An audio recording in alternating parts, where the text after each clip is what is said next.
So we lived in an RV the entire time we were recording the Hmm. last record. Yeah. So There you straight go. up in an RV on the streets of LA. Blacktop boondocking. Yep. Yeah. Wow. You've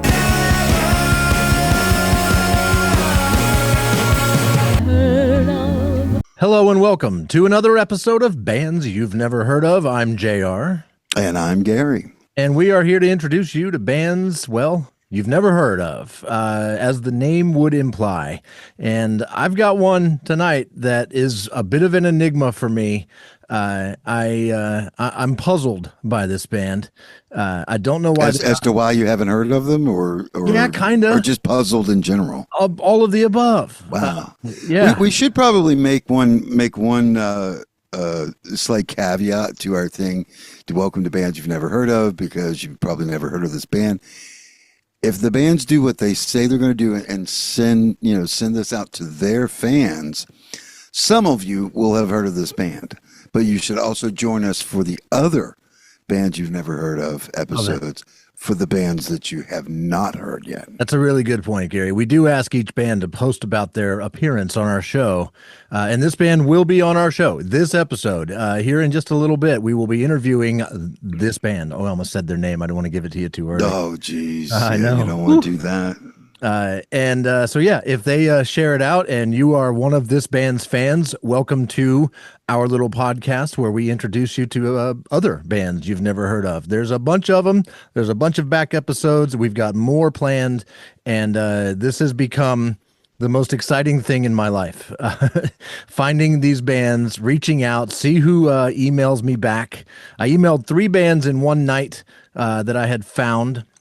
One of them emailed me right away, and we had him on the show. That was the last episode. That was Seismic State from New Zealand. And I emailed this band, tonight's band, at the same time, within minutes. And I heard back like a week or so later, and they were super excited to be on the show. I want to tell you, I want to read you part of their email first before I do anything else, because it's interesting. Their response to my email was, "Hey, Beinho, this sounds great. We'd love to be part of this. We love the concept, and it sounds like it would be a blast. Sorry for the late response. We were just featured in a local cabaret/vaudeville, and it looks like we were elbow deep in Tech Week when you reached out. Let us know what daytime you would like to do this.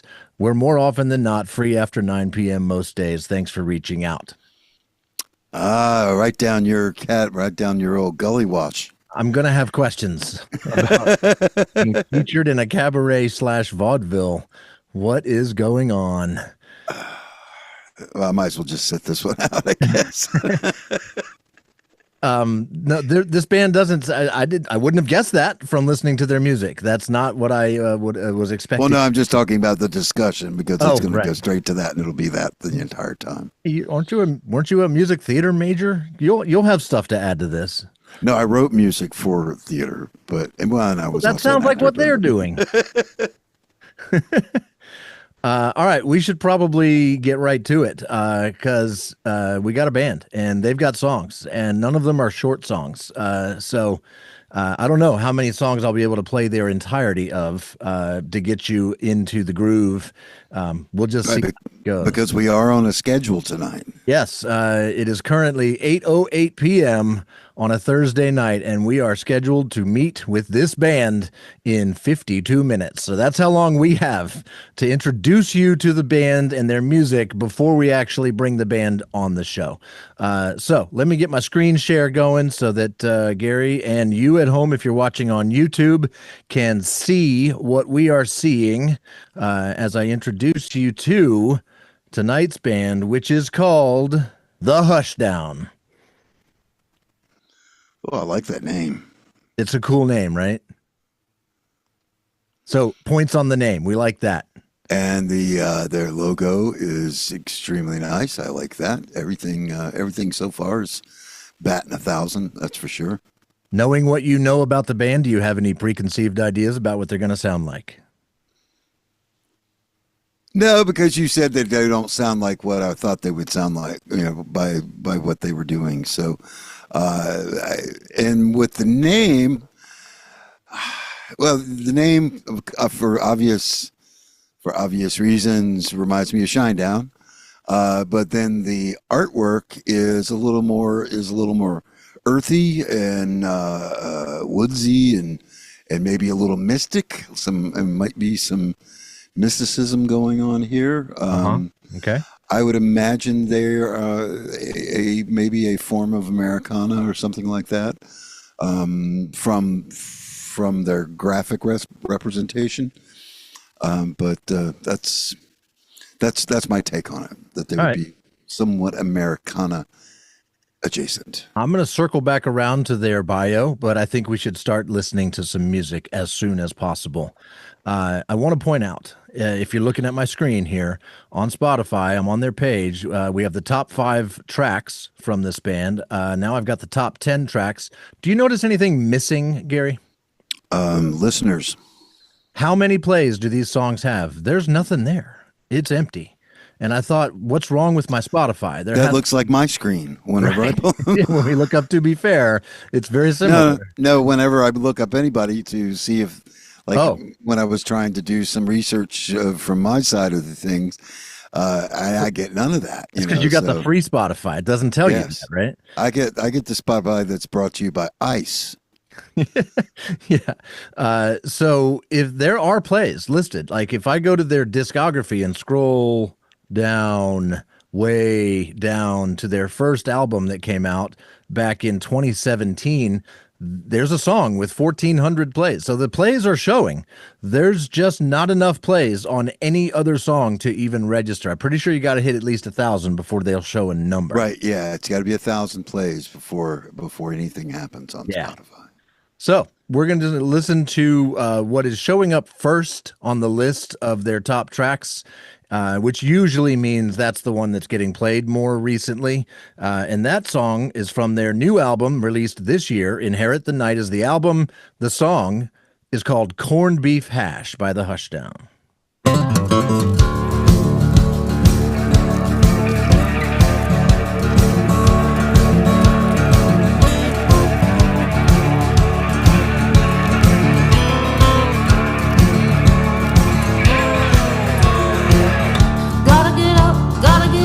Get your day going, out of that bed you're falling behind.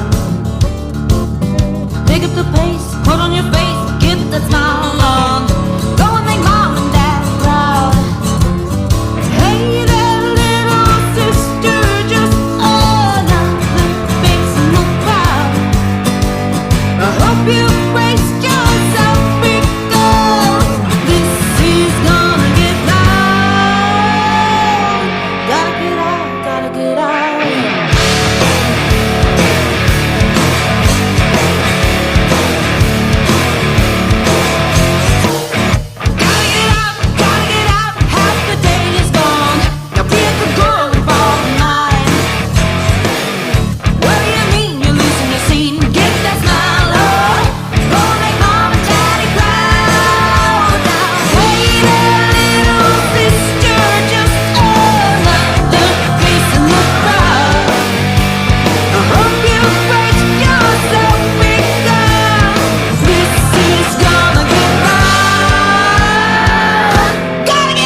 That was Corned Beef Hash by the Hushdown off of their 2025 album Inherit the Night.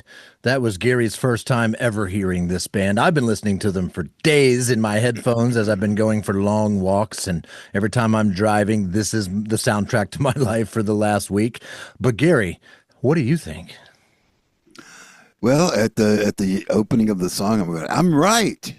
You know, there are Americana adjacent, and I guess I'm still right because it's definitely, it's got the blues element and a little bit of country, old country in there with some kick ass heavy tones. And I am dying to hear what the instrumentation is because I have an idea in my brain what's going on there.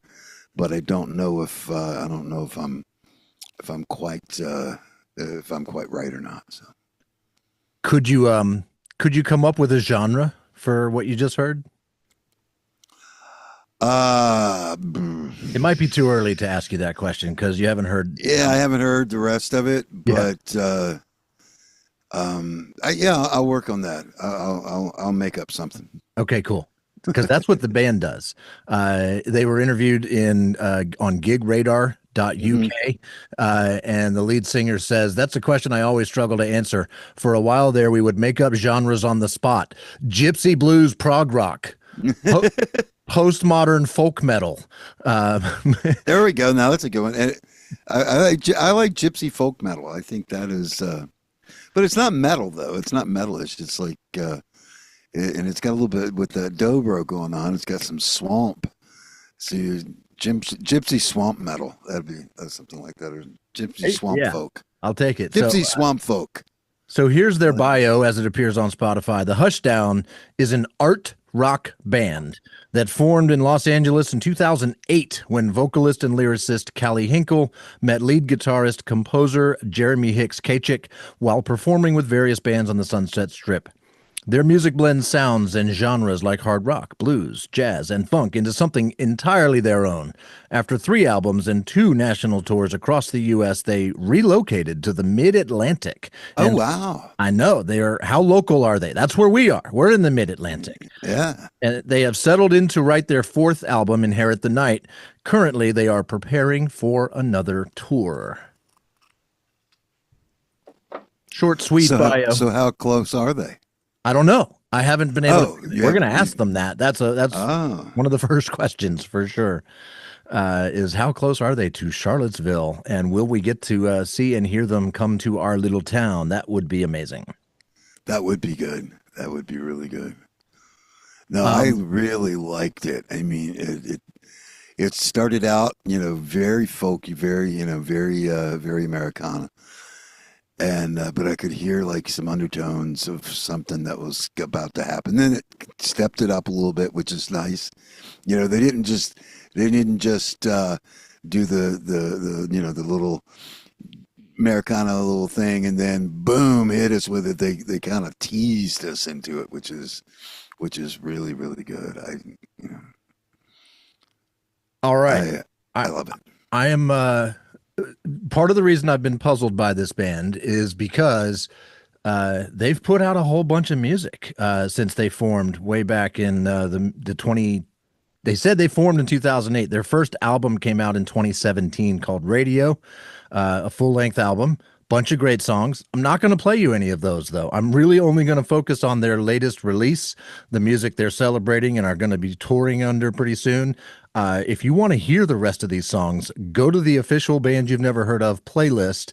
All of these songs are there and easy to find, and they'll be at the top of the playlist as they're the most recent band up until we do another episode. So that's how to quickly and easily find every song by the Hushdown. They put out another album for last year in 2024 called Dark Days, Fool's Parade also in 2024, and a bunch of singles that came off of this new album. So they've got a bunch of music out. When I go look at their YouTube channel, there's music there. But when you go to videos, everything is old. 10 years ago. I mean, all these videos are not current. If you go to the homepage of their YouTube channel, music, more recent music has been uploaded, but it's just like lyric videos or just static image videos. So there's no videos other than whatever they put out 10 years ago. So you can't tell much about them from their YouTube. However, other YouTube channels are featuring the Hushdown, like this one. I don't know who Jimmy O'Burrell is, but there's a full concert. The album release party was like streamed live, and this is it. So if we want to see the band play some music, this is where we got to go.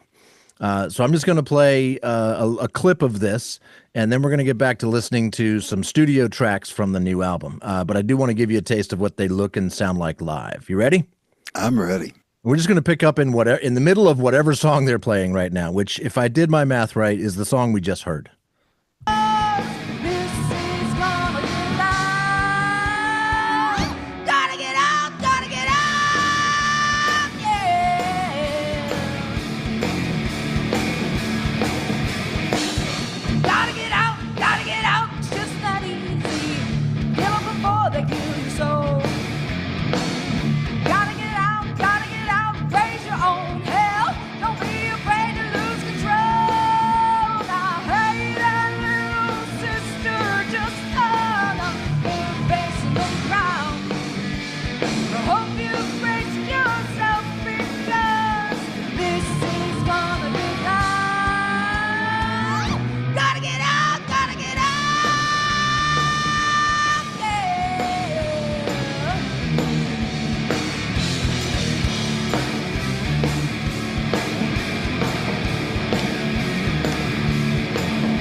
This answers a question I had about this band, because they often switch in these songs that I've been mostly listening to how do they go back and forth between acoustic and electric? Do they have multiple guitar players? Is it just something they can do in the studio? But he's got the old acoustic guitar on a stand thing that he can switch to from dobro on a stick.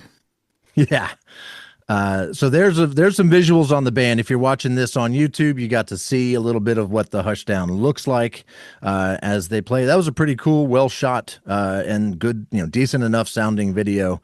But I would rather play you some studio tracks to really get a feel for what. So that did answer my question too, because I knew that he was playing a dobro, but I thought, because of the tone that he had when it went hard, I thought he just had another pickup on the dobro, going through, doing a distorted amp.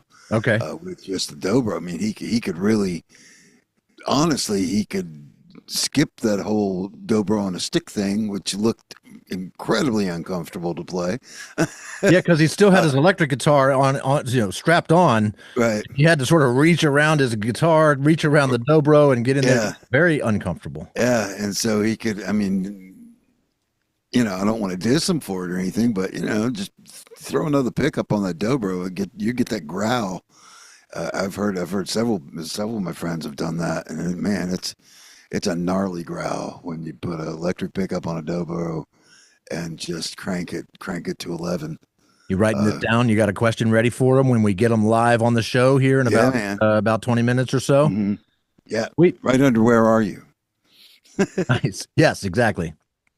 All right. I'm going to play at least one more song in its entirety, and maybe two. We'll see how time goes. The next song I want to play is called Good For You. It's also off of their newest release, Inherit the Night. Is that what it's called? Yeah, Inherit the Night. And this one, it's got the little old E for explicit.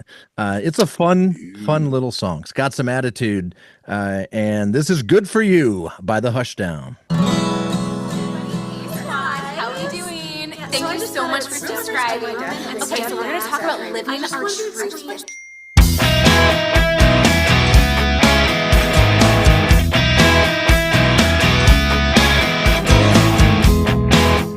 Got a million catfish swimming in your stream.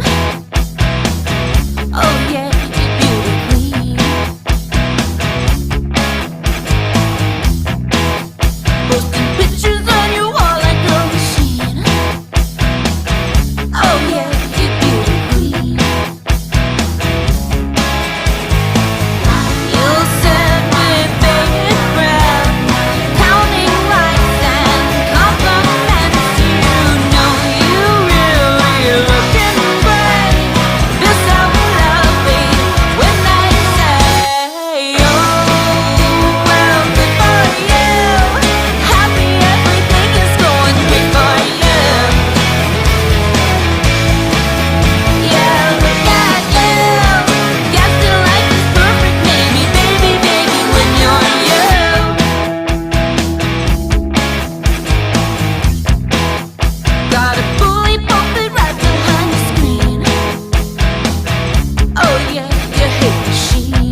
little bit different.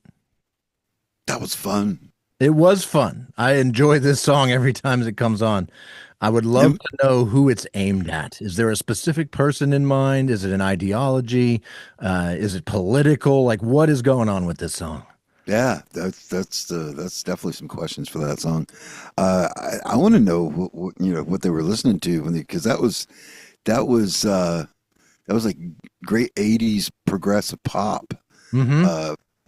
From all the little motifs that are happening inside of it, and the harmonies and everything about it was just like it's a little bit harder, obviously, but dang, I mean that was right in my wheelhouse for my historical listening pleasure.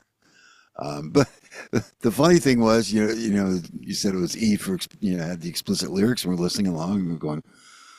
Well, I really haven't picked up on anything. It's like, God, if this is explicit, then most of mine would be too, because it's I do adult themes, but I don't curse in any of them except for hell. And I'm like, what the hell?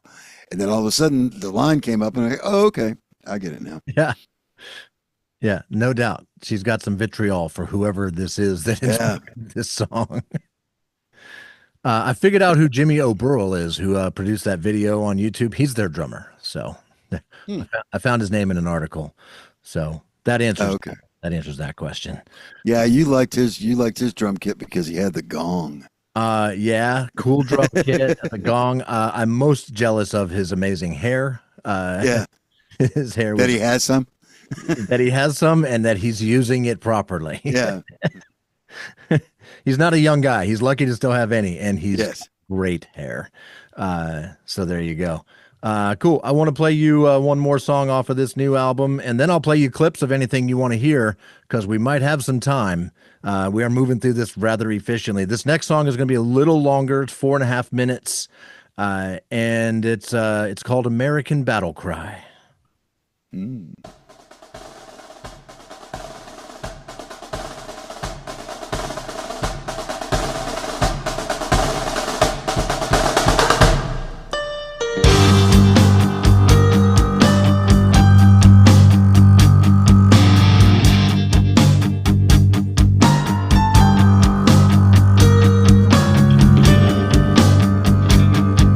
United we stand, seems destined to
American Battle Cry by the Hushdown. That one might be my favorite. It's so pretty far. solid, right? Yeah, I mean that's such a great. It's an anthem, and there were so many. I got questions on that for them on the writing thereof because they've put in so many bits and pieces from wonderful songs and the American anthem. But I mean, just the interweaving of all these different genres and types of music and everything. Just it was incredible. Definitely my favorite so far. Yeah, I like this band best when they rock hard. And the 3 songs I played you, they basically do that. Good for You is a little bit more pop, but they rock hard. They don't always rock hard. A lot of these songs are very much not that. More acoustic-y, more mystic-y, like you mentioned earlier.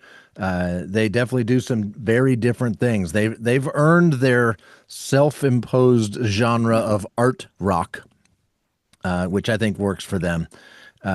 And so if you put all of their songs on a playlist and hit shuffle, and listen to that, you'll be all over the place. There's some slow songs, some very folky songs, some very mystic songs, really fun songs, and some kick-ass hard rock songs. It's all there. Yeah, that one was definitely the most art rock thing. That's a tough name to deal with because when I hear art rock, I think of Art Noise, Bjork, and several friends bands from the 80s, such as Rude Buddha and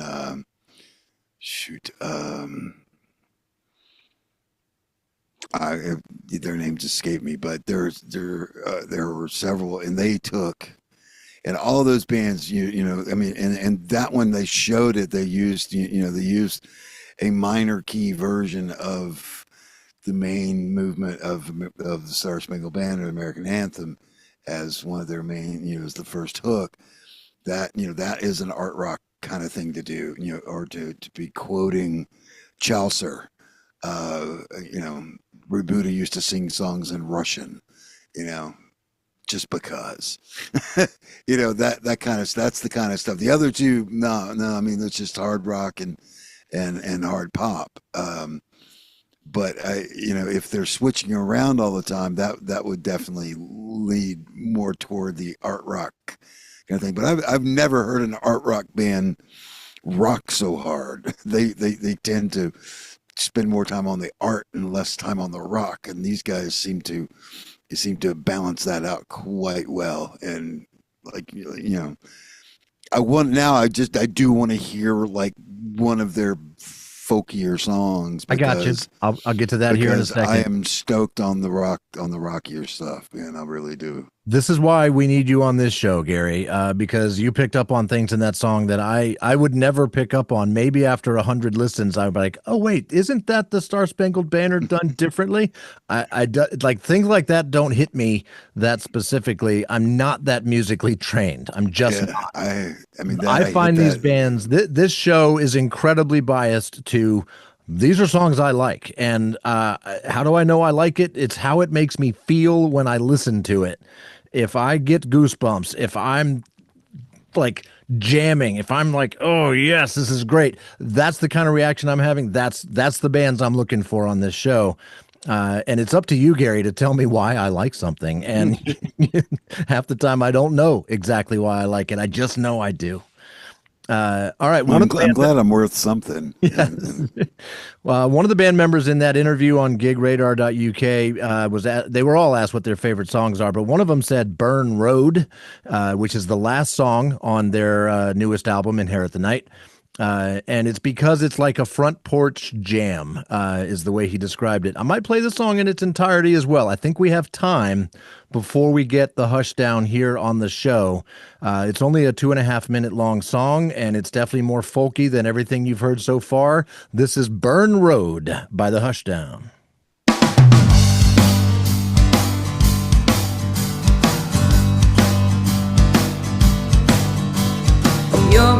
burn road tonight, God. Stomping the terrible low.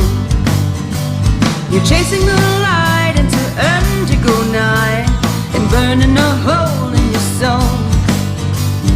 I'm on a path to Dharma, shedding the weight of my load. I'm traveling light on the highway of life and burning the bridge as I go. I still believe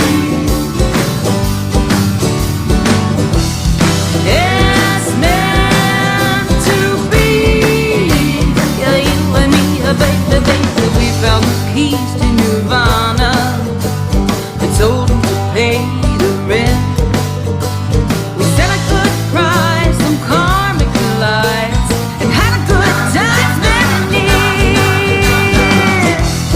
I still believe it's meant to be. You and me, baby, baby.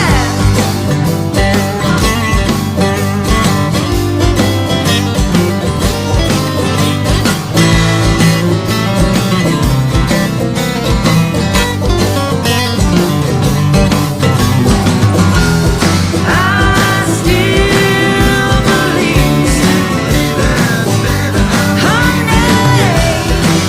it's meant to be. You and me, baby, baby, we're on a burn of stardust. Happy I'm with you, my friend. We'll have a good time as we burn out alive, chasing the dream till the end. Yeah, yeah, yeah,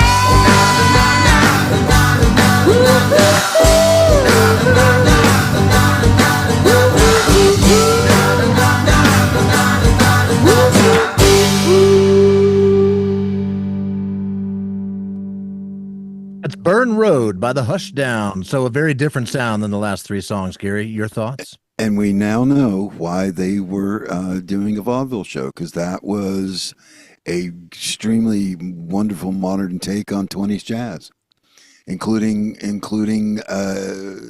age appropriate instruments. Did you hear the tenor banjo in the back? I could tell there was banjo in it. Yes. Yeah, yeah. And so I mean they're also and then that gives you the little bit of the art part, because they're kind of students of what they're doing too. You know, they're not just kind of throwing stuff together. They're doing it. They're doing it with a master plan in place. Of course, when we say that to them, they'll all go, "No."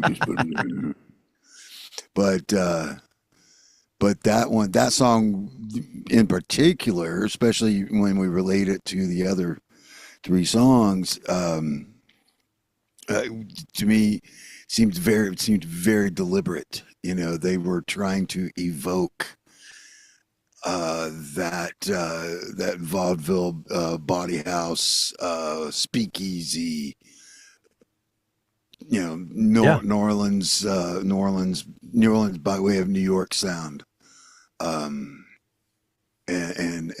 did a marvelous job at it. Marvelous job. So that's the music of the Hushdown. Like I said, I'm not going to go back into their full back catalog and explore all that. Please do that on the official Bands You've Never Heard Of playlist. Links to that in the show notes. Links to that on binehopod.com. So do we have a Facebook or that's where we're going next. Or a website? Or we do not have a website. I did not think that they would, because they just don't seem like they got the time for that, you know. So when you Google the Hushdown, it does identify them right away. Pictures of the band, their Facebook is linked there. A website called Stereo Stickman, who does kind of what we do, except on a blog type of deal. Reverb Nation, Spotify, gigradar.uk, where they've got a good 2 or 3 page article about them. They've got an Instagram, and that's basically it. So let's go take a look at them. So this is their Facebook page right here. The Hushdown. They've got 569 followers. They've got videos, clips from that video that I showed you a little bit of earlier. And so they're fairly active in the last couple months as this album has come out recently. And so they're active on Facebook. When you go to their Instagram, slightly different stuff. There's a picture of their vinyl, which I think is a pretty cool looking piece of vinyl. They've got merch. Where do I go to buy this merch? I don't know yet. Do they have a Bandcamp or anything? Or? It didn't come up on the Google search. I haven't searched it out that deep, so we'll ask them. I want. I mean, it sounds like they're into playing live. So they're into physical content and physical product and probably just selling it old school. I mean, which kudos for me for that, because that's I think that's not only the past but the future. Yeah, actual stuff. So yeah, they've got that piece of vinyl looks cool. It's like a transparent with some flakes and colors and stuff in there. So they spent some money creating a nice piece of vinyl for sure. Yeah, it also looks heavy too. It looks like 180 gram vinyl, not the cheapo 140s. This is that Stereo Stickman website. It's just a short little thing on them there. Click Ballroom announces new album. So, I mean, they're getting some press. People have noticed them. But they don't have their own website. I would love to buy some merch and have them ship it to us. Maybe we'll have to go see them live, Gary. I'm down. Well, but if they're close enough, we could do that. I mean, yeah. If they're mid-Atlantic, they're close enough. So that's the introduction you need before we interview the Hushdown live here in just a few minutes. Awesome. Right on. Well, we're going to play one more song to transition you into our live interview with the Hushdown. This song is called Jabberwocky. Trying to relax, I thought I'd take a minute, chill out and kick back, cause really couldn't in it. Thinking everything is great, then here comes the Jabberwocky. Oh no. Here we are. Hey, How we going?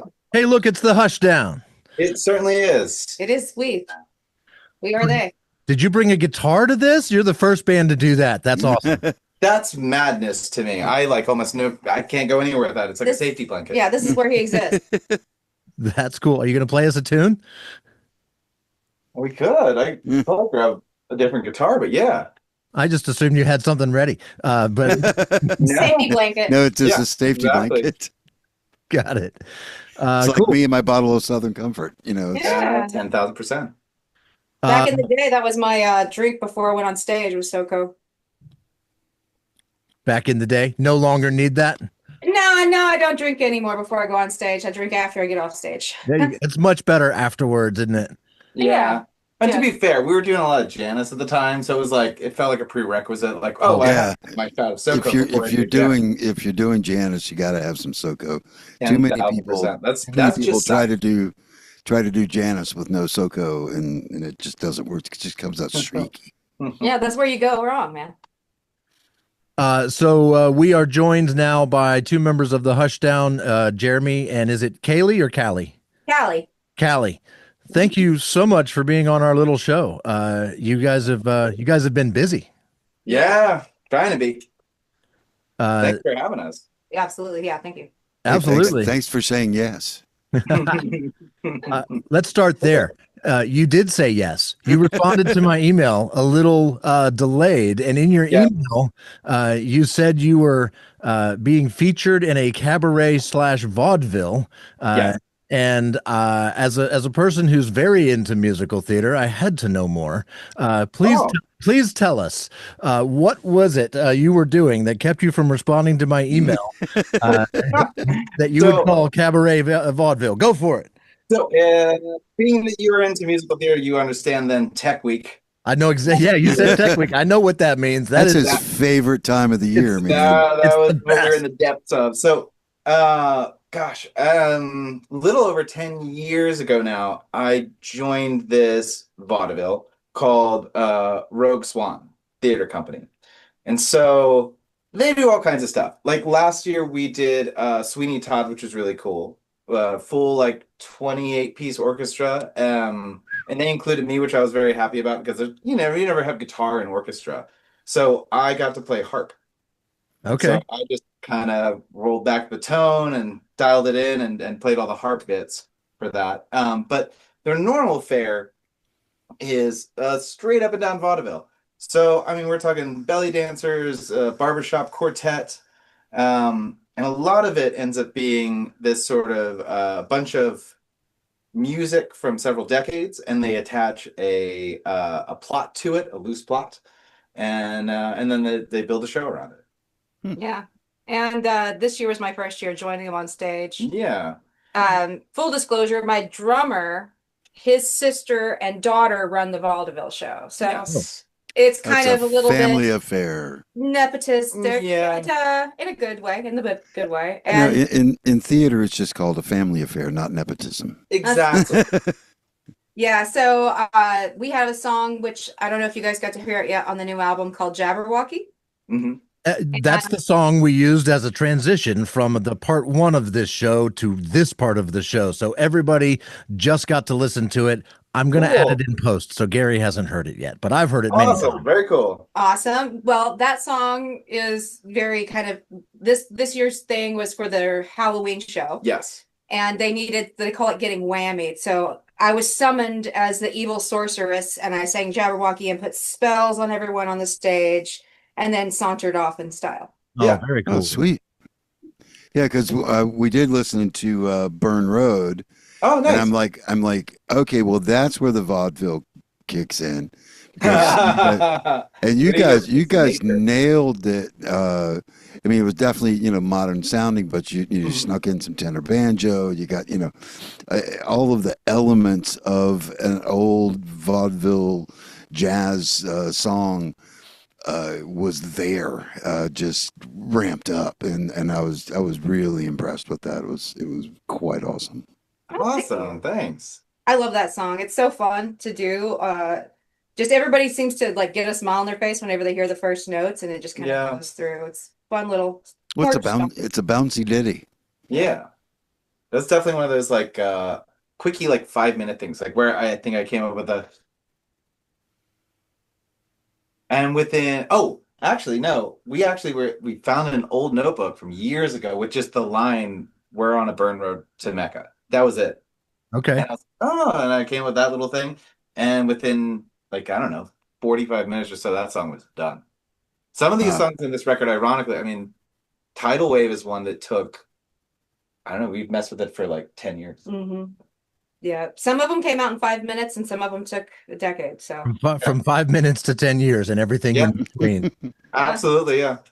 Oh, that's fantastic. So I've been living with your music for the last week or so, listening to it kind of nonstop. Awesome. I go for long walks, and that's what I've got playing in the headphones. And so I've been listening a bunch. Your older albums, this brand new album. The whole idea of this show is that I introduce Gary to these bands. That's the first part of the show. He has no idea. He's known about you for less than an hour. Love it. And I played him 4 songs. So I played, I started with Corned Beef Hash. Mm. Then we went over to Good For You. Then American Battle Cry. all right. And then we finished with Burn Road. And then we used Jabberwocky as a transition to this interview. Nice.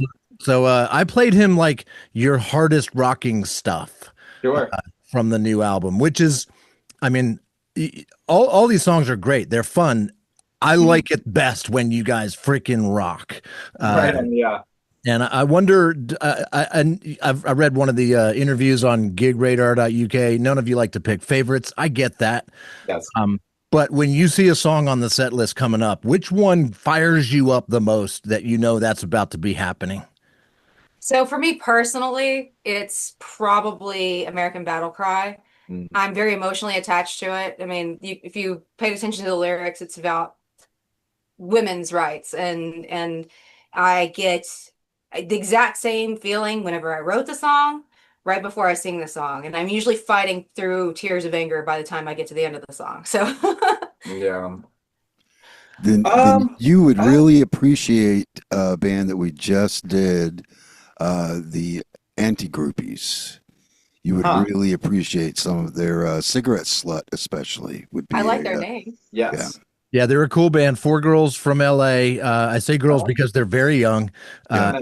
They're adults, but they're girls. But they are super talented.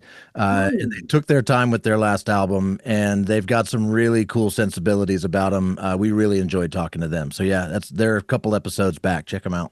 That's Oh, a that's band awesome. Yeah, I gotta check that out. I haven't heard of that I will check out. Yeah, absolutely. That's what this show's all about. I love that. I love that. That's cool. That's actually we actually originally started in LA. Yep.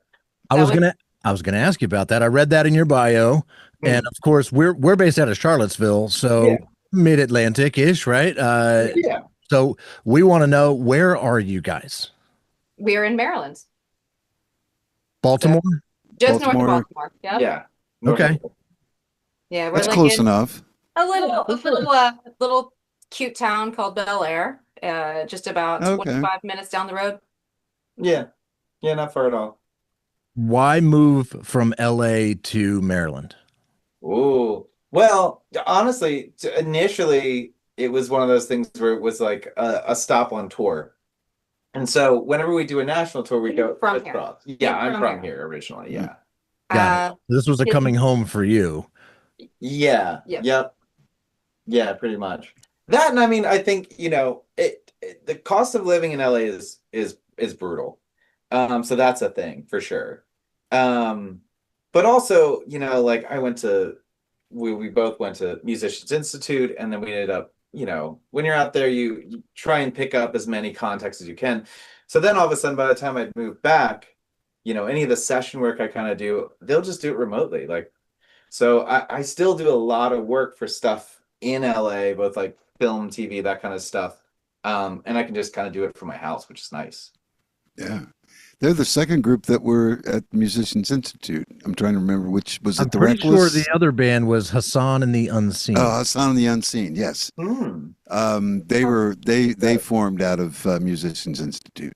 There's so much talent in that school. Yeah. I mean, Seriously. LA in general is like a beacon to talented artists of Yeah. all, like film, music, whatever Yeah. your bag is. It's a beacon for that. And MI being the teachers there are all like working musicians themselves, or Yeah. work actively in the industry themselves as Oh, yeah. songwriters, as producers. So it kind of is just a great melting pot. I mean, the guys from Red Hot Chili Peppers, some of them were students. They got honorary degrees because they got big Absolutely. before they finished and They have, graduated. they have John Frusciante on their website. I think they're very Yeah. proud of him being an alum. Yeah, absolutely. I think the rest are honorary. Yeah. But yeah, I mean some of the guys from Avenged Sevenfold came out of there. I think gosh, yeah, a whole bunch. Mateus Asato, who's an unbelievable guitar player. He's kind of like a YouTube guy that's sort of bounced into the live realm, playing with like Bruno Mars and that kind of stuff. Okay. He was another guy. But yeah, like the head of GIT, which of course they break it up into institutes of technology. So GIT, Guitar Institute of Technology. Got it. The head of GIT at the time was Jude Gold, who is currently the guitar player for Jefferson Starship, which is really cool. There's still a Jefferson Starship? There certainly is. I don't know how many of them are still part of Jefferson Starship, but it certainly exists. Some iteration is out there. Yes. And he is a killer guitar player. Man. Oh man, he's good. Yeah, Jude's amazing. Yeah. Um, That always begs the question: at what point does it just become a tribute? It's Right. Right. Yeah, no, I hear that. yes. I think there's at least 1 or 2 living members, original members still playing. I don't know. I have no clue. I honestly Yeah. don't. I know he's having a good time playing with them though, then it's gotta be a fun gig regardless. got to did be. not- Yeah. I did not do my homework. I did not realize Jude was going to be brought up, or I would have. No, you never know. We ask the hard journalist questions. Exactly. Questions you cannot Hard-hitting prepare for. questions. It's funny. In the last interview we did, we interviewed a band from New Zealand called Seismic State, and their lead singer is originally from the Netherlands, and Right. She mentioned that being in LA, she found it to be one of the cheapest places to be that she's ever been. And I we're was like, going. I don't know if you know this, but it's the most expensive place in America to live. And Seriously. you guys Yeah, just Yeah, confirmed that. that's what That New York City is they based their entire ideal of America on being in LA for a couple America's of a cheap shows. place to live. Basically, we should know we've been to LA. that's trippy. that is wild. To be fair, it's about how you live. When we recorded the last record, we drove out to Los Angeles from Maryland in 2 days flat in a rental Jeep, Hmm. and then stayed in a hotel, like a cheap little motel off of Sunset. And then when that was like, oh, we can't do that anymore. Yeah, We just that. started looking for an apartment, couldn't afford an apartment. What was more affordable was an RV. So we lived in an RV the entire time we were recording the Hmm. last record. Yeah. So There you straight go. up in an RV on the streets of LA. Blacktop boondocking. Yep. Yeah. Wow. Like Yeah. just parallel parking the RV and Oh, yeah. something. Oh my gosh. Absolutely. And the funny thing about it is like, it's like, well, where do you park that? Because there's a lot of street sweeping and like parking rules in Los Angeles. So that's a whole dodgy thing as it is. So you see the other 70s and 80s RVs that look as beat up as yours parked on the same street, and you go, oh, well, this must be safe. Yeah. Look for the other hippies living out of their RV Yeah. and trying to make a living in the music industry. Yep. That's awesome. At this point in the game, it seems like you guys sound like you're busy enough, doing enough. You don't have day jobs, right? Like music is full time for you guys. Is that true? Yeah, some form of music all day long is our life. Yep. Yeah. So like technically, yes. Like I teach as well, He but teaches again, guitar. it's music or it's session work or it's pit work or whatever. Yeah. Picking But up you're not songwriting. you're not like IT engineers on the side or something. No. No. No. Well, if it makes you feel any better, a real good friend of mine is the music director for Daughtry, and he has 3 Oh. part-time jobs. So if I think That's wild. it's in the modern industry. Well, that's how we all have to be is Oh, hustle. yeah. And you write this song for this commercial here, or you music direct for this little play over here, and you just cobble together a living if that's what you want to do. Yeah, Yeah. exactly. And nice living. So Yeah. we're not that's the way hurting. that's the way to do it. That's what I do. So Have you Yeah. guys had songs in TV shows or commercials or movies that I would recognize that you can tell me about? So funny enough, do you remember Circuit City? oh yeah. Oh yeah. So Yes. The last year they were in operation, I did a Christmas commercial for them. Oh my gosh. I literally was in recording a song with a friend of mine that he was working on, and his roommate did commercials. That's all he did. And he heard my voice and he came and knocked on the door and he said, "Hey, I need a voice. Would you mind come over here and just throw some generic Christmassy sounds down?" So I walked in there and I said, "La la la la, ba-da-dum, ba-da-dum, bum, bum," some nonsense. Then I didn't think anything of it. And then I got a call and he's like, "Hey, they picked up that Christmas commercial. What's your SAG card number? Or like, what's your SAG membership?" And I'm like, "I'm not a member of SAG." And he's like, "Oh crap." So I got like last minute, like shoved under the door. And my best friend was an actor out in LA. He still is an actor. And he was so mad at me because he had worked so hard to get his SAG card. And here I was, not even realizing what was going on, and got kind of like slid underneath the door to get my SAG card so that they could run that commercial. Another thing that we both worked on together would have been 2010 or 11. There were 2 Australian like Charity. charities. Yeah, One's yeah. called Are You Okay Day, and the other one was a Youth Off the Streets program. And Nicole Kidman and Hugh Jackman worked. They flew these 90 kids from this performing arts school in Australia out to LA. Mhm. And I kind of ghost writ for them, and like they wanted the kids to write the music, but 90 fifth and sixth graders working on a song together was a little chaotic. You're not going to end up with a unified vision with that. Exactly. Yeah, so that's okay. So I came in as a ghostwriter and I wrote the chorus for them, and I had the kids, like I kind of auditioned them to figure out who was the better singers and kind of put it together. And Hugh Jackman and Nicole Kidman came in and did that. That was really fun. The kids got to record in Westlake Studios. Yep. In the Wow. studio where Michael Jackson, it was built for Michael Jackson Bad. to record Bad. Yep. And they put the kids in Bubbles' room. So when they built that studio, Michael had that The chimpanzee. champion, yeah. Yep. So they built a room for it. It's a soundproof room Yep. so that the chimp could see Michael because he would lose his shit if he couldn't see him. So there's a window that looks down into the studio so the kids could see what was going on. And they loved the idea of being in Bubbles' room. Yeah. And it worked out great. It was fun. Yeah, we had a friend, Trey Tuna, who was working there at the time, so he gave us the in. Yeah, Trey Amatuna was an engineer there. And our old producer, Chris Heyman, he called me because he was going to try to do it himself. And he's like, hey, I need a songwriter. Can you come and do this? And I was like, yeah, I got you. Lyrics, no problem. Yeah. Yeah, that kind of stuff. Yeah. And then I also worked on a PBS show Yeah, Nick's the one. called Nick Stelano Storyteller in the Kitchen, which is this like Sicilian style cooking show, which was really fun. I really enjoyed this because I'd get a call from, at the time, the production company was called Lime Pit, and they would just kind of send me like, we need French bistro, we need Italian cuisine music. So that was about the only direction I got. So I just, send whatever, and it's like, exactly. I'm like, cool, I'm killing it. Wow. But that was a fun one. That was a fun gig because it was so loose and open. Did the pirate show thing.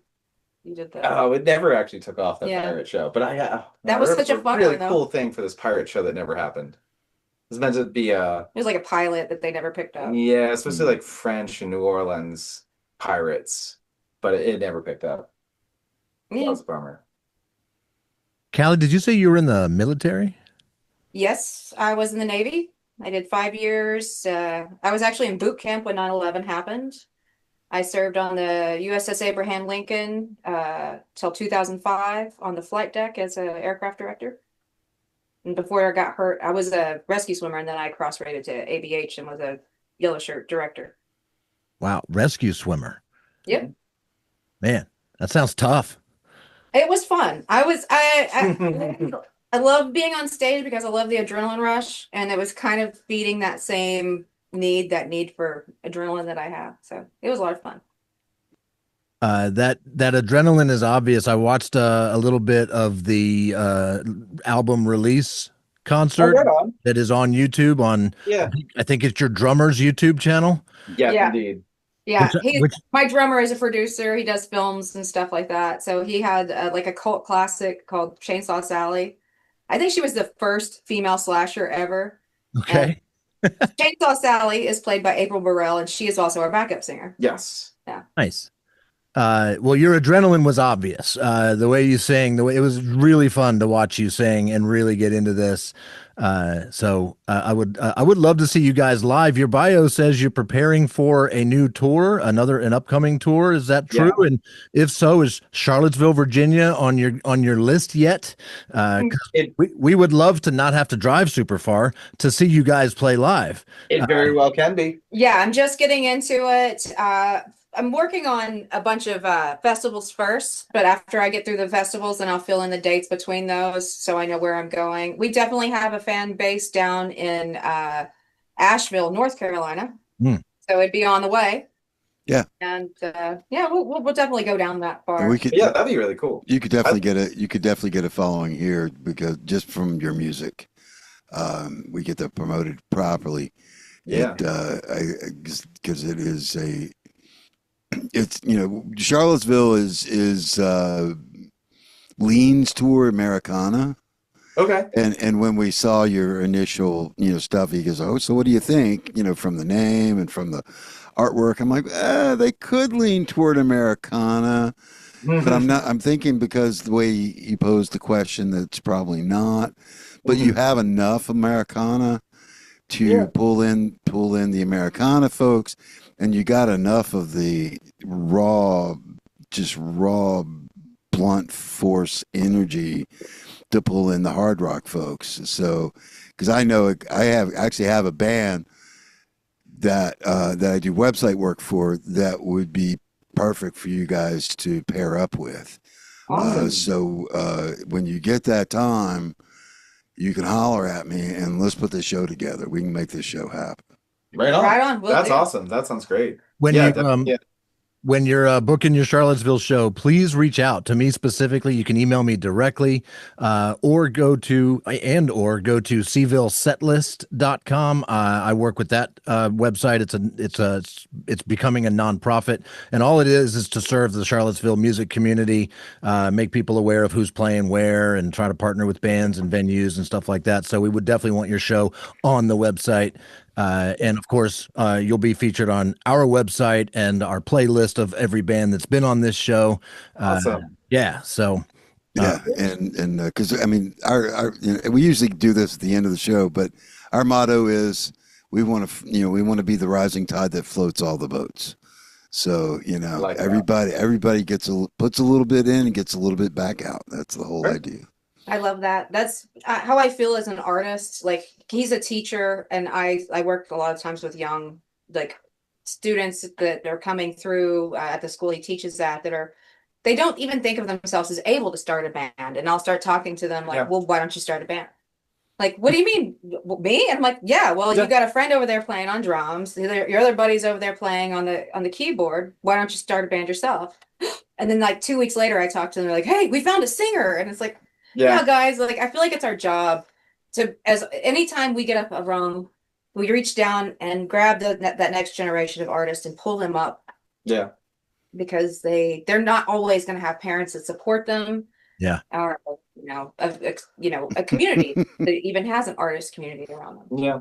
That's true. Yeah, I definitely relate to that. And my parents were not happy with that. That was my chosen profession, and I didn't tell them. Actually until my first record came out, because wow. we were getting international press on it, and my mother worked at the public library, so it was going to be in her library, So it was like, I better tell them that. Lest someone come up and goes, "Isn't this your son?" It's like, That's super cool, though. Yeah. Wow, that's awesome. Jeremy, not really. It was actually pretty traumatic for everyone. Well, I mean, But it is everything kinda leading up to having to tell her. I mean, yeah, like, we were getting international press, and we were definitely going to be featured. You know what I mean? yeah, That's super cool. it was. Yeah. But, I mean, like, again, with that kind of thing, you get that, like, or you end up getting a community of people, not even just the parents, kind of being like, well, you need at least a fallback. yeah. You gotta have a fallback. My fallback was I went to luthier school. Ooh. Yeah, I was like, well, if I can't make a living playing music, then I'm going to touch a guitar every day. Oh yeah. So I went to luthier school and then ended up working at Paul Reed Smith, which is, I mean, Right down the road from you. yeah, pretty much local for me. I'm from a small town in Oklahoma. That's where I'm originally from, is Oklahoma. And the funny thing about a small town in Oklahoma, you get the tiniest bit. Like, when you first leave, they're like, she'll be back. What she thinks she's doing, going to be a musician. She'll be back. But you get the tiniest bit of success, and now you belong to all of them. Whether or not they were your friend or not, whether or not they supported your career or not, now you're their best friend. You ran around with them. And I think it's kind of fun. I do like when we go on tour to stop in and play whatever bar is still playing live music in my hometown one night. It's always a crazy show. Like, they always come out. They're always supportive. Mm-hmm. But Yeah, it makes it that adds to the beauty of it that much more. It's like, and you don't have to make fun of anybody. You don't have to strut it around. You just go and do your job, just like everybody every other night. Yeah. And they're blown away. They're just like, Yep. Our last tour, we stopped in there, and there was a blizzard in Oklahoma, and I'm going, nobody's going to show up. Oklahoma doesn't get really snow pile up, but they get black ice, so it's slick as snot. Yeah, everything looks like glass the next morning. Yeah, and we're like, nobody's going to show up. That place was packed out. Yeah. And I'm like, well, I hope nobody dies going home. yeah. Because they came out here, but they had a great time. They tore that place down. So it was a good time. That's awesome. The song "Good for You." Mm-hmm. Are you like thinking about somebody specific as you're singing that song, or is it more broad than that? In a way, there's, in this industry, you run across a lot of disingenuous like content creators. Like, I've been fortunate or unfortunate enough to be involved in different things where I have to deal with these people who are just professional content creators. That's what they do. And I know for a fact all their lives are messes. When you pull back, whenever you move back from that camera lens, the screen looks perfect. And on the outside, their life's falling apart. And I found that funny.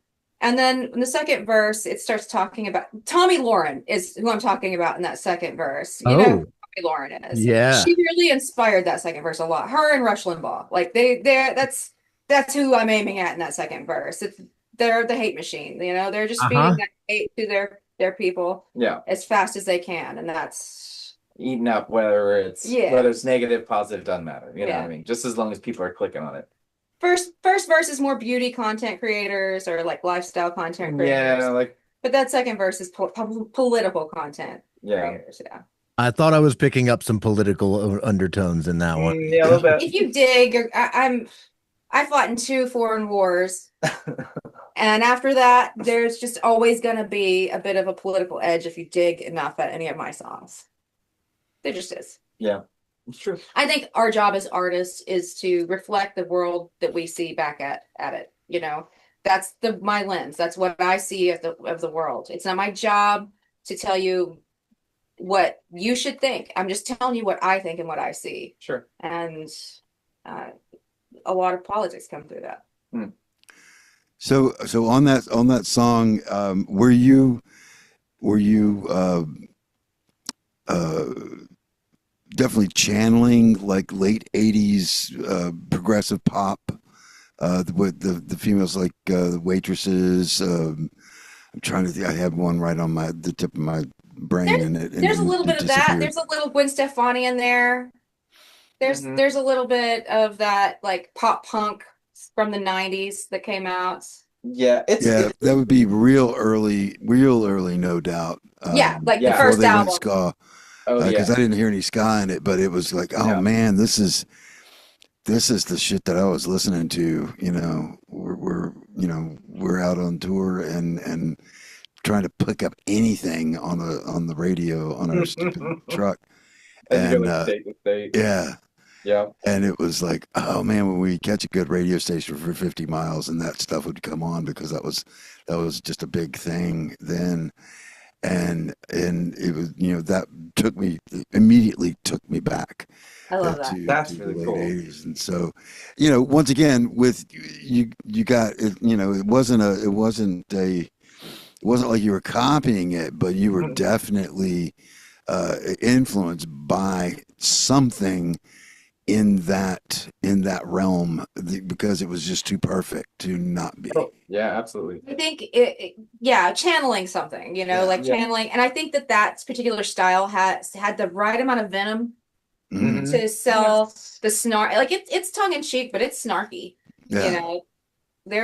And that was just the right approach, I think, to get the message across with the right understanding. You don't have to guess that I'm being sarcastic. Right. So for a lot of the guitar, ironically, weirdly enough, a lot of the guitar vibe comes from this band I adore from Japan that wildly just broke up, honestly, last year. And they started in like the late 80s and were active like through the 90s and early 2000s, called The Pillows. So like a lot of, especially like the chorus, that sort of very long, very chordy chorus, as opposed to like a 3-chord chorus, definitely very inspired by this band, The Pillows. I'm gonna have to look them up now. Yeah, me too. They're Really fun. cool. Real fun. I've written. They sing mostly in Japanese, but you get what they're saying. Yeah, as a matter of fact, I ended up building this guy. So this was like this kind of fun, like Fender Mustang I found. This is just like a cool color. But again, luthier. So I swapped out the pick guard and the pickups for like sort of Firebird pickups and rewired the thing, all that stuff. But this was pretty much built because I'm a huge fan of The Pillows, and they used Mustangs and Cyclones. So this is actually the guitar I use for Good For You, because it has that same kind of crunchy, meaty, just growl, So it has that same kind of aggression that the vocal's giving. And that's usually like one of those things I'm always trying to aim for, whether it's one way or the other, whether she comes up with a lyric or a melody first, or I come up with a riff first. It's always this sort of like, well, how do I mimic the emotion or the sound, you know? Yeah. When we write, that's if he comes up with something first, the first thing I ask is, well, what do you feel?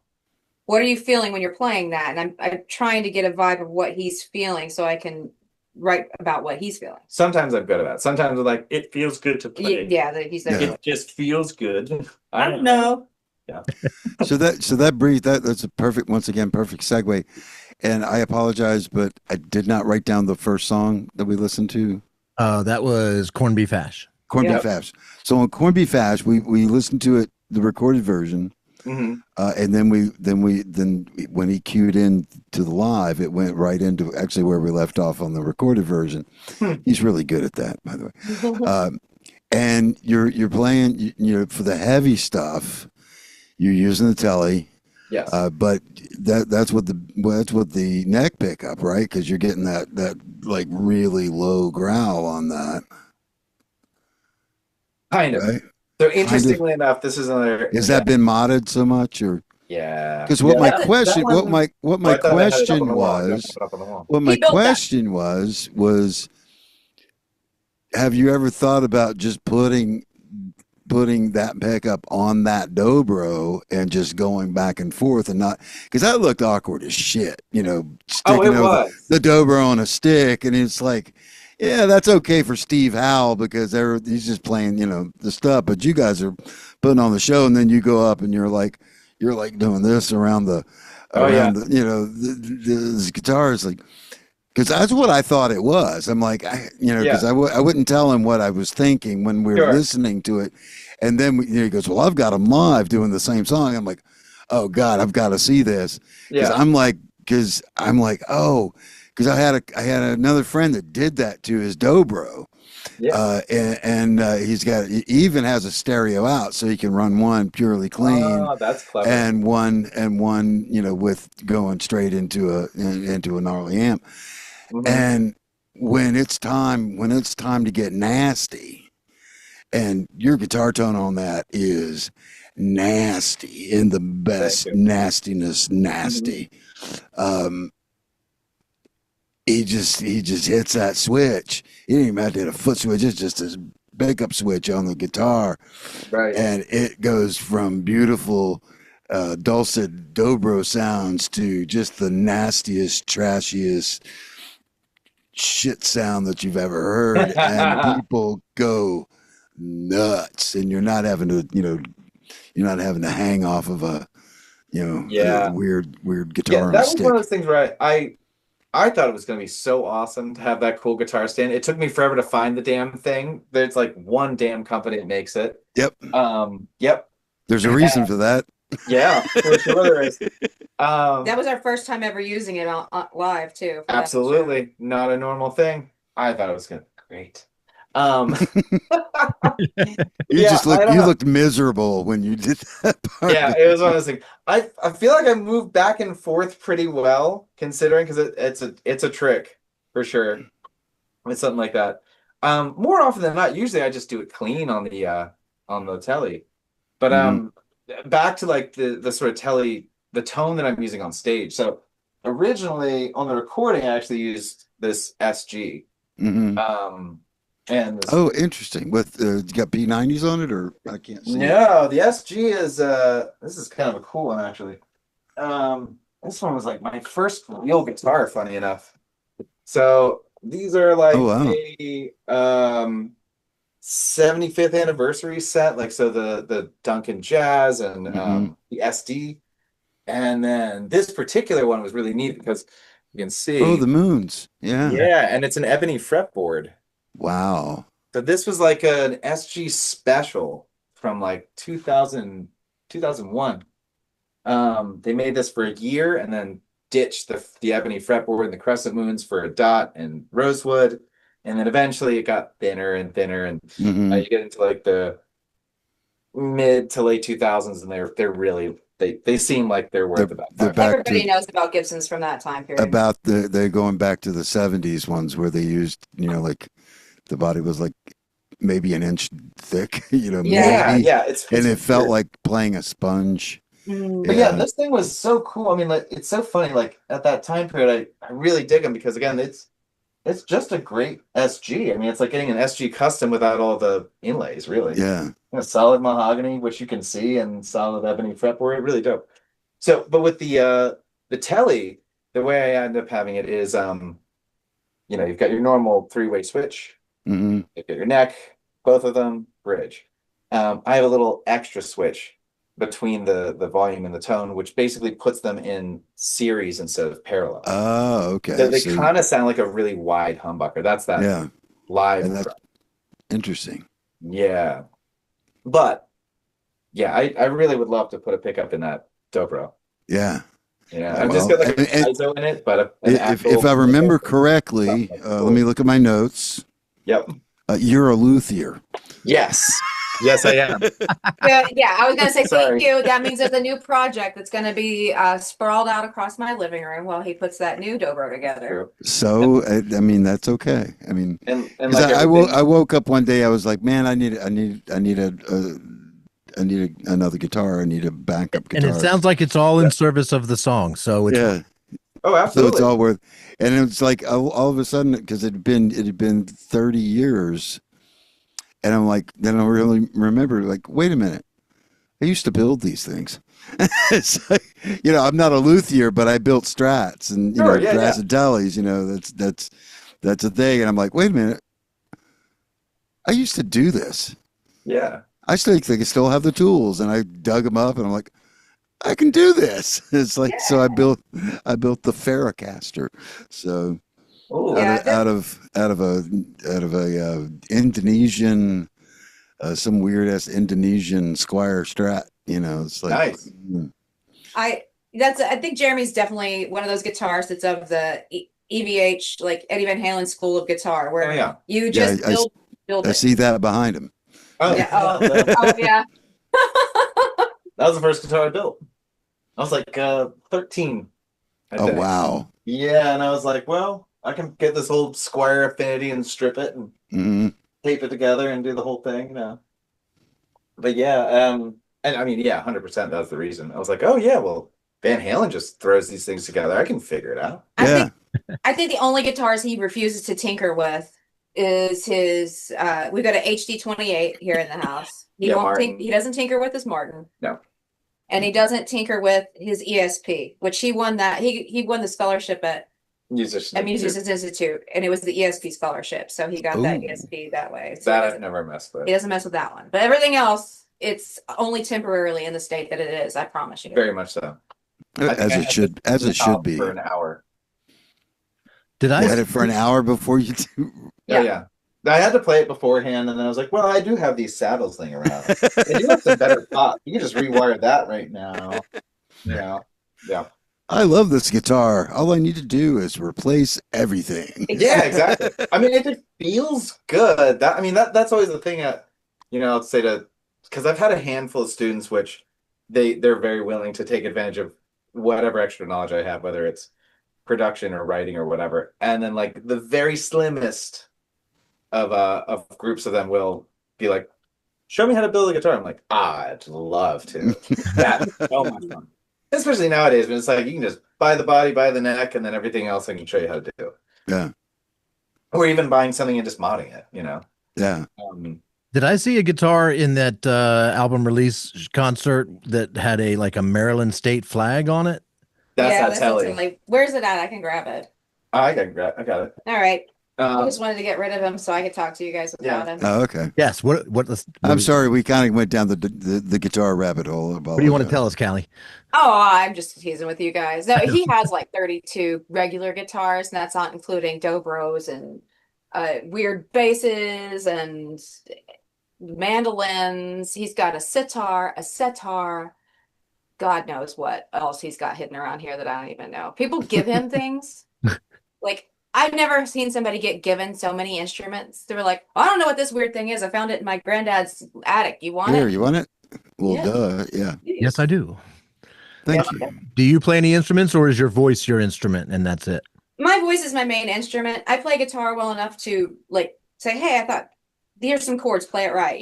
Like I can fiddle and play around to entertain myself. I don't play on stage. Same with piano. To do vocal warm-ups and such can play piano, but I'm not really comfortable playing and singing. So I'd rather just sing. Yeah, we noticed that you brought in that live. You have backup singers. Those You are do the them, same. Yeah, they and both of those they do girls are on those the album. on the album too. Oh wow! Yep. Yeah. Yep. Yeah, that really high stuff.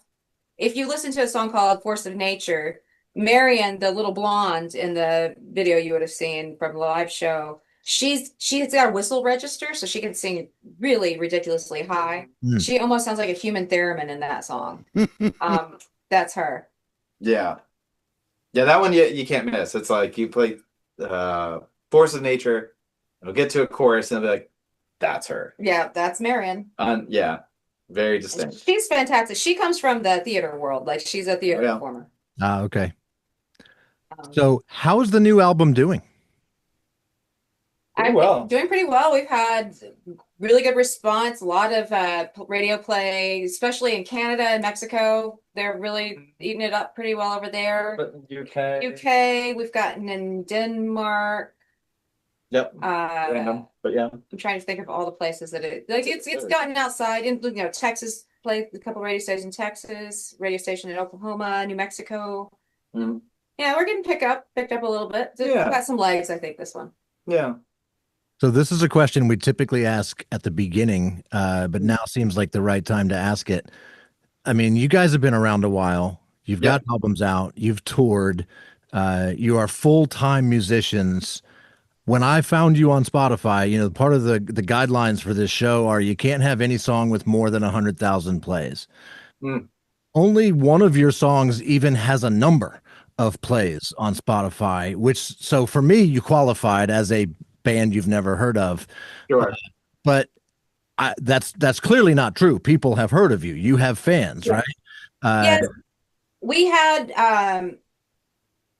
a while back, we had a thing with our publishing went down, and so we had to start everything from scratch A handful of times.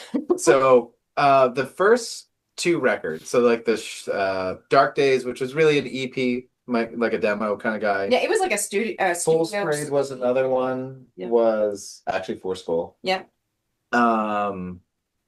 Those never were on a digital release. Yeah. Those were only hard copies. We were playing Sunset Strip and selling physical copies. We were a live band back then. I win. Most of our That stuff. was that was what I said.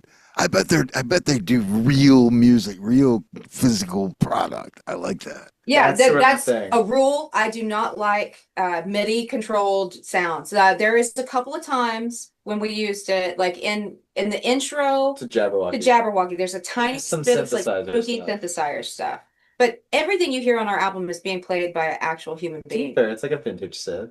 Yeah. Frankie used a vintage Frankie set. did use a He vintage did. synth instead. Those are real people. I want real artists. I Yeah. don't want to find a sample and pull it in. I don't believe in that. But yeah, and as for like radio, which was the last one we did that when a lot of time went into it and we toured it and all that stuff.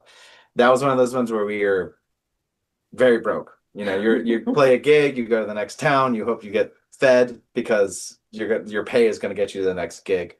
And that's one where it's like it would come down because we hadn't paid for the publishing, and then we put it back up, and then it goes down, and then we put it back up. Mhm. So if you notice, I don't know if it shows when I think the two older records are set as they've been released more recently, which is weird. Yeah, that was Usually weird. They were Yeah. never released prior on any sort of digital Yeah, platform. we sold them live.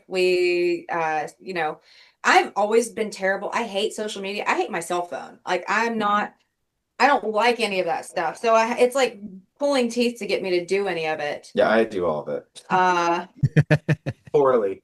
yeah, like it's not my wheelhouse. I'm just not good at it. I don't like it. I don't like having to mug, like I want to give you who I am and try to be really direct. So it's just, I just don't like it. Mm-hmm. I'm bad at it. That's okay. Yeah. Because you're damn good at what you like doing. So, Thank you. I appreciate that. but did you have another question on that? Because I needed to move back to the songwriting. Oh Okay. yeah, go for it. Go Okay. for it, Gary. Yeah, on because you mentioned I should have hit this when we were talking about the American Battle Cry. Mm. Um, I'm gonna take it that Jeremy wrote the music. Yeah. That's generally the way it is. Music and then lyrics. Yep.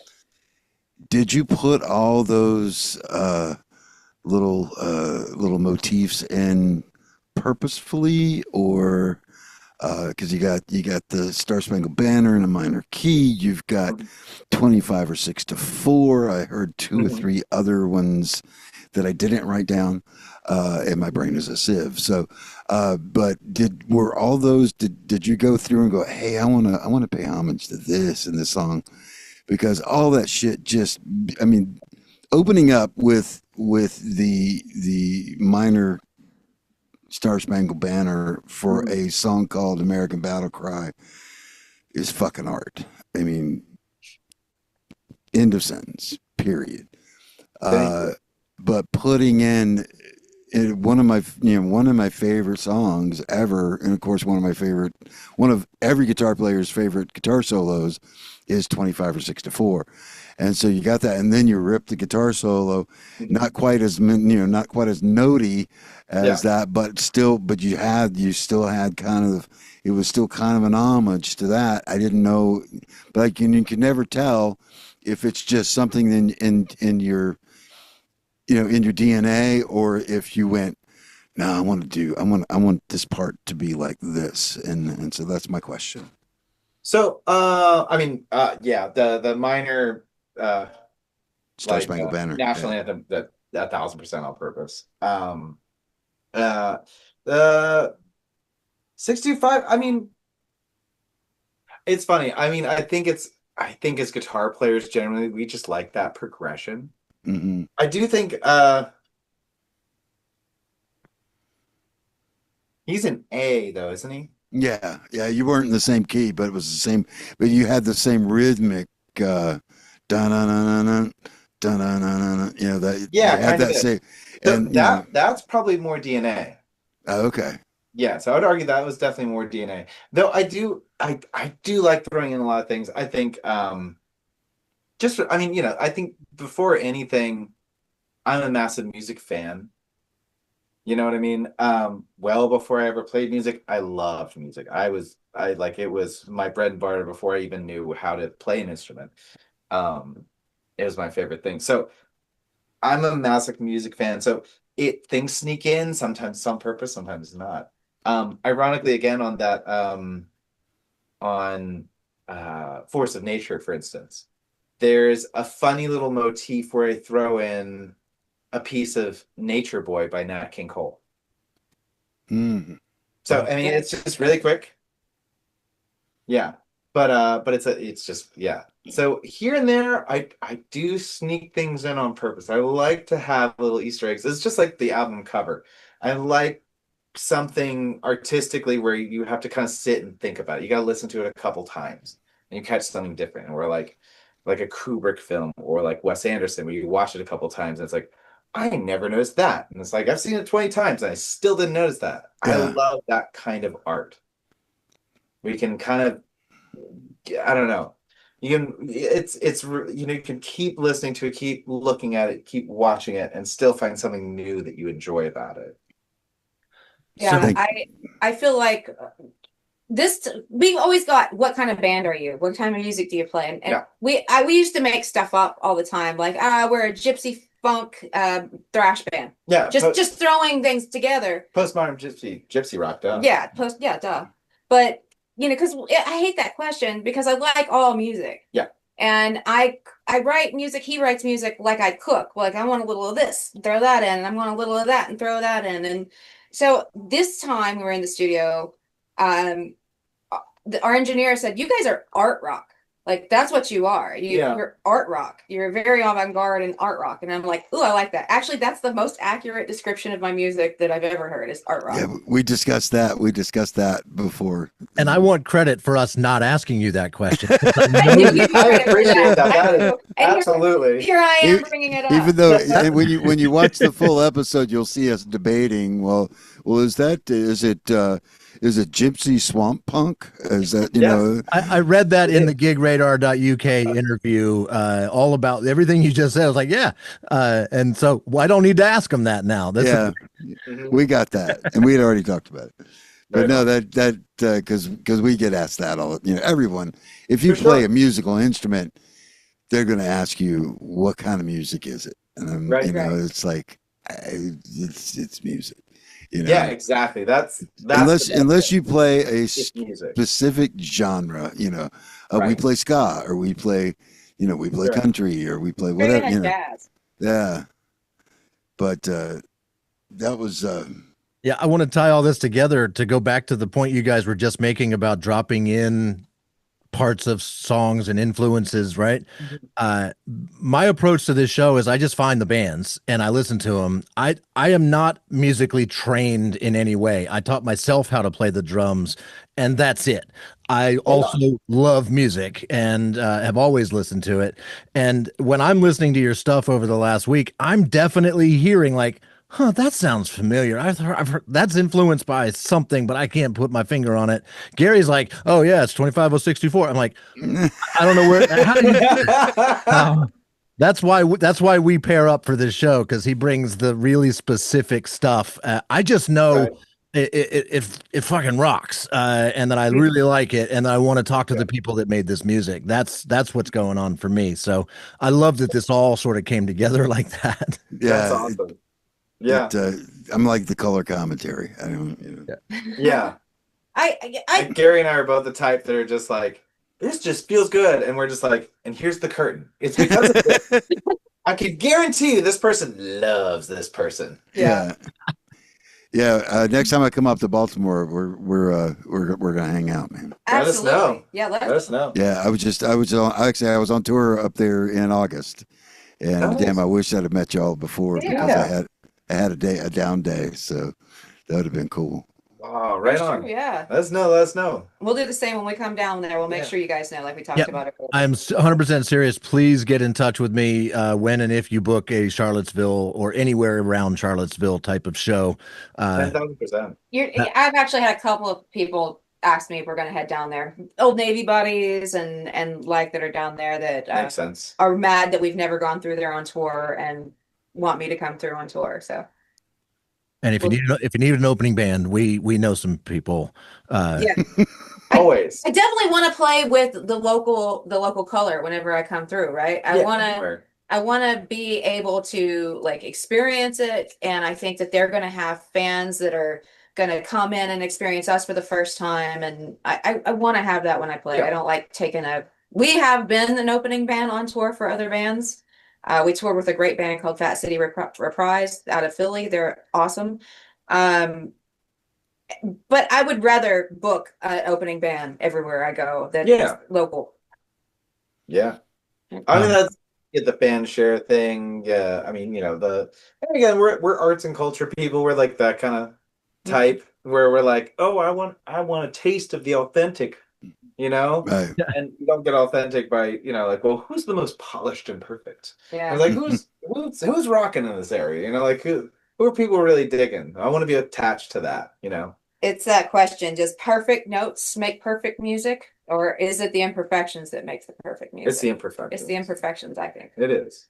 Because otherwise Absolutely. AI would write everything. Yeah. We wouldn't need to exist. Well, check us out. I love these guys. Check it. You said the name of our band several times earlier in this show, and you didn't realize it. You said "To Be Fair." That's the name of our band. I love it. Yeah. To be fair. To be fair. To be fair. You guys watch Letterkenny? Yeah, we watch Okay. Letterkenny. That is the inspiration for our band name. That's fantastic. I love that. That's I walk around quoting Letterkenny all the time. I love that scene where Tanis is like, "Ain't nothing peaceful about to happen here. I am Tanis." Like, that is me. I'm the one that is violent and like a firecracker, and he's just calm and nice and making friends with everybody, and ain't nothing peaceful about to happen here. Who does your graphics work? So, for like the record album cover, that's my Uncle John. So Keeping it John in the Baker. family. Love Yes. it. He's He's A been, phenomenal artist. yeah. I mean, And that's he's his full-time gig. yeah, that's his gig. So he's been an illustrator my whole life. I was his like, I think mom when she first met my father and he was looking for a job at the time, got him some like art.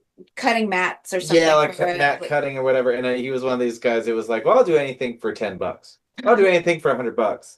And then it's like, well, I'll do anything. I'll paint anything for $1,000. But yeah, he's incredible. He's gosh, I just so much stuff. I mean, his own personal page, if you just look up John Kachik, his own personal like Facebook, it's just riddled with unbelievable artwork. I'm Beyond a that, fan of his political commentary. Yeah. His art is really, really good. he's another one of those ones where we had this chat where he was like, "Yeah, I know that the Times isn't going to ask me to do any more work because of my current political thing, but he had a teacher like we did where it was like, well, it's your duty as an artist to reflect the world you see.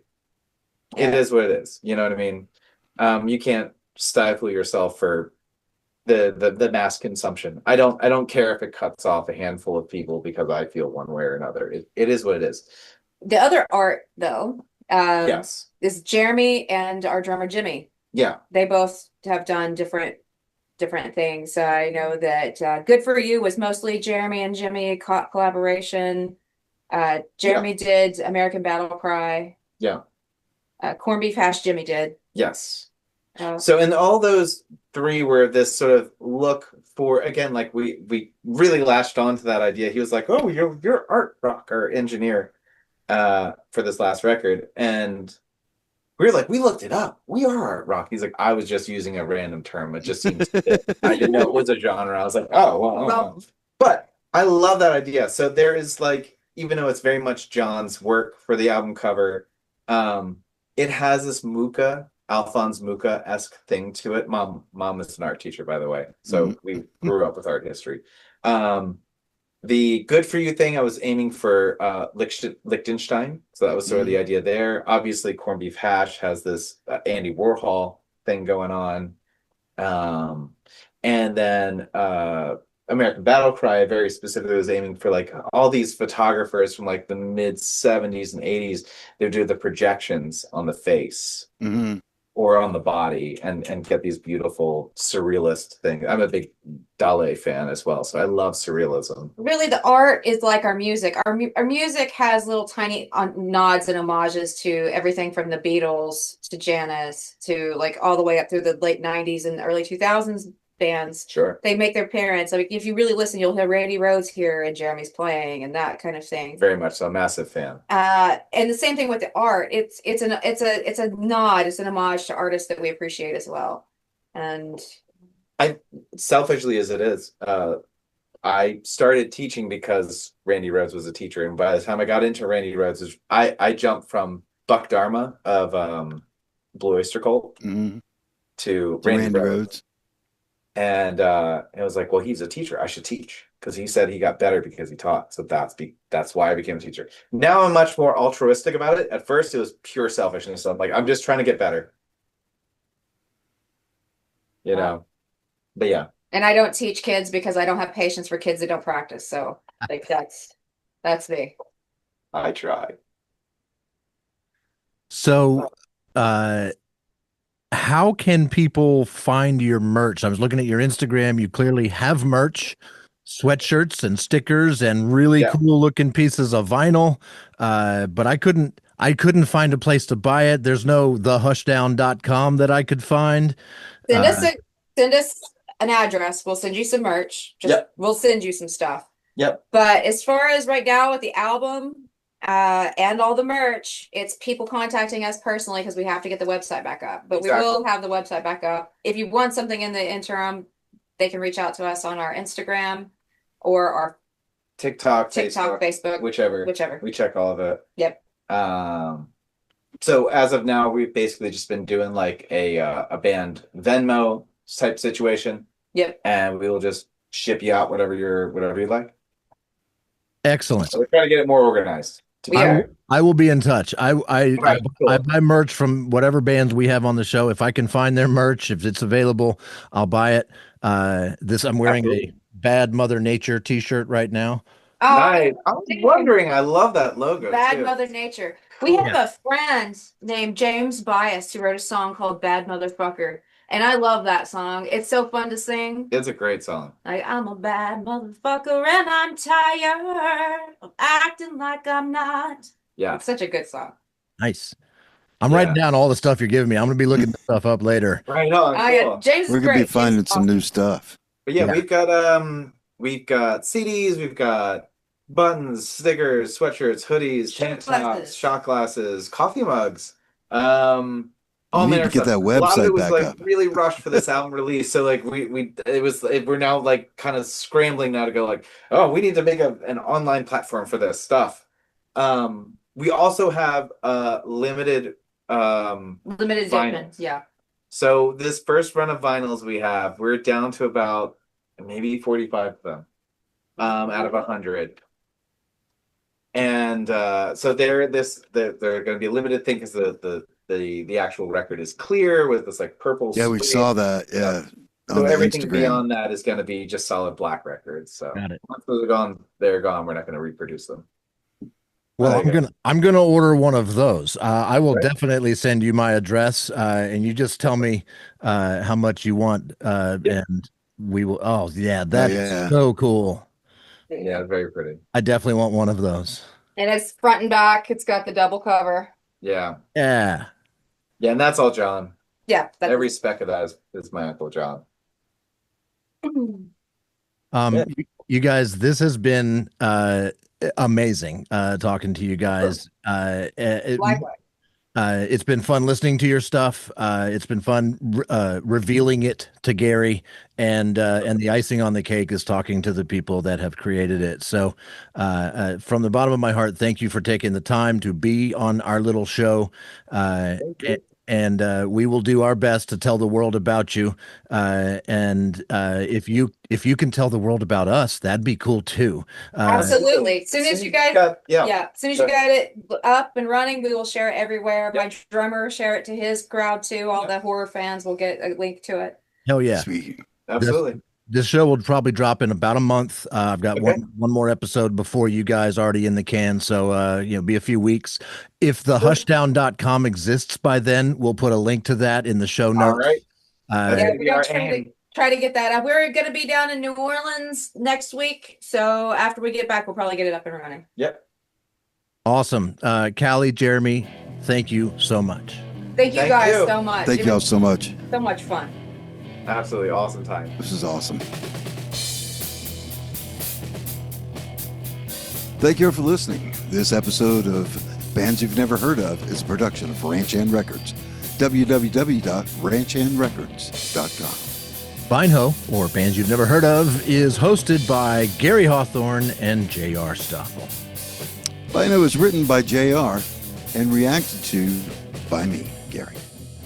All the songs on this episode of Bands You've Never Heard Of were used with permission by the Hushdown. Yeah, Spotify. Don't tell us otherwise. Yeah. Check them out on their Instagram. They do not currently have a website, but hopefully that will be up soon. Yeah, hopefully there will be a thehushdown.com by the time this comes out. That'd be cool. Check out our official Bands You've Never Heard Of, the complete playlist, every song by every band featured on this show. As you're listening to this, if this episode drops, that's the day I put all the songs on the playlist. So yeah, go find the Hushdown on that playlist, along with a bunch of other fantastic songs from some great bands. If you want to see our beautiful faces as well as listen, go to youtube.com/@binopod. You can also send us an email if you have questions about the show, want to comment on the band, want to tell us anything and everything. We would love to hear from you. If you have a band you think should be featured on the show, let us know. Send us an email, binhopod, that's BYNHOPOD @gmail.com. And you can find all of that, plus little bios and tracking for each and every band that we present here, all at bynhopod.com. That's BYNHOPOD.com. All day, all night. Oh, and we also have merch. See those big question marks on the faces? You can get that on a t-shirt. Peace out, everybody. Thanks for listening. See y'all next time. Thanks.